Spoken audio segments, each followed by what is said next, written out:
మానవ జీవితంలో కొన్ని జ్ఞప్తికి తెచ్చుకోవాలి, మరికొన్నిటిని పొరపాటున జ్ఞప్తికి తెచ్చుకోకుండా మరిచిపోయేవారిగా ఉండాలి. నేను ఈ వాక్యాన్ని ధ్యానించేటప్పుడు కొన్ని దివ్యమైన అనుభూతులు పరిశుద్ధాత్మ దేవుడు నా మనసులో జ్ఞాపకం చేస్తూ ఉన్నారు.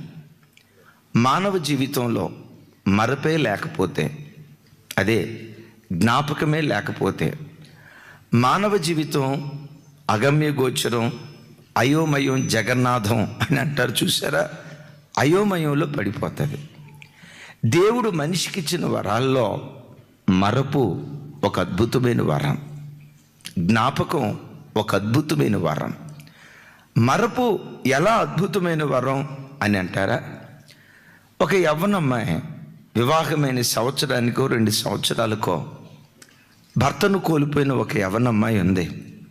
చిన్న బిడ్డలో భర్తను కోల్పోయిన తొల్లిటి దినాల్లో గుండెలు అవిసేలాగా ఏడుస్తుంది, పిచ్చిదైపోతుంది. ఆ దశలో ఈ యవ్వనమ్మాయిని చూసినప్పుడు అసలు ఈ అమ్మాయి బ్రతికిద్దా, ఈ అమ్మాయి ఏమైపోతుందో, భర్తను గూర్చి ఇలా పిచ్చిగా ఏడుస్తుంది, రేపు తన భవిష్యత్తు ఏమైపోతుందో అని ఆ తొల్లిటి దినాల్లో ఆ అమ్మాయి కూడా పిచ్చిదైపోద్దేమో అన్నట్లు అనిపిస్తుంది. నిజమే. ఓ 10 రోజులు వెక్కి వెక్కి వెక్కి వెక్కి కదిలిన, కూర్చున్నా, లేచినా ఏడుస్తూ ఉంటుంది.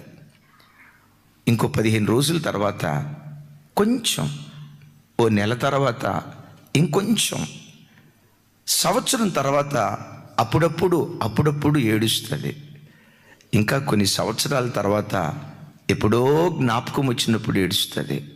ఆ దుఃఖ తీవ్రత ఎంతో కొంత తగ్గుతుంది. పెద్దలు అంటారు కదా, హృదయానికి కలిగిన గాయం మానిపేది కాలమే. దేని ద్వారానో తెలుసా? మరపు ద్వారా.